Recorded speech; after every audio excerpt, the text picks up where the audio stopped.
when we were writing our book, there was a struggle going on in the movement. It was at the bases that particularly women actually were saying we don't like this chemical agriculture, because in the beginning, I think we have to remember a little bit the history. When they first won land, quite often they wanted to have modern farming, they wanted to have big tractors, they wanted to be more efficient, more productive than the big farmers.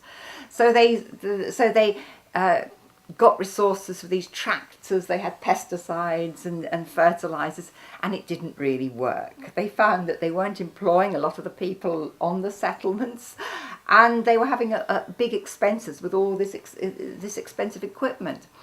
And so there was, I can remember there was a meeting in 92 when they actually called it quite boldly. The MST is very good like this. They have a crisis, they face us. The crisis in our settlements.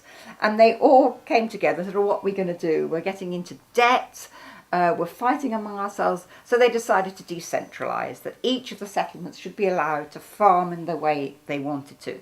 So some of them pushed ahead with chemical farming, but others, particularly in the south of Brazil, they started to go back to the way their grandfathers had farmed, using green manure, much more organically friendly methods of farming, and much more labour intensive. And they've done very well. So this type of farming has expanded throughout Brazil, and many people in the MST see this as the future.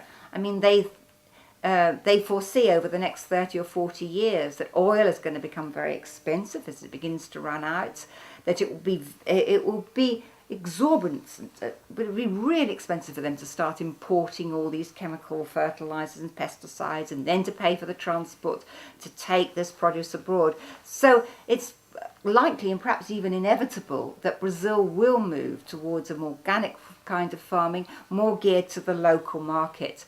And then all these techniques that the MST have been gradually developing and training their people how to do this organic farming, I think will become much more relevant, and there will be a big space for the MST to start promoting their way of farming in the rest of Brazil. That's already beginning to happen, because apparently the Macuxi Indians in Roraima, who've just won the demarcation of their land, they've signed an agreement or carried out an accord with the MST for a sort of technology transfer, and the MST again supply them with organic seeds and send people up to Roraima to teach them how to practice organic agriculture. I mean, you could sort of imagine that the Indians wouldn't need somebody to come and teach them, but you have to remember that a lot of this land was occupied by rice farmers. They haven't had access to it, and now they want to sort of do the right thing. They want to have organic production, and the MST, other people are going to supply it.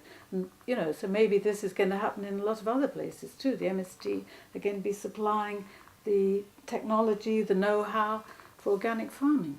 And they did it in Venezuela. I mean, Chavez called them in to help him with his program of agrarian reform, and also to set up organic farming there. I think it's been quite difficult. And the MST always say yes to these challenges.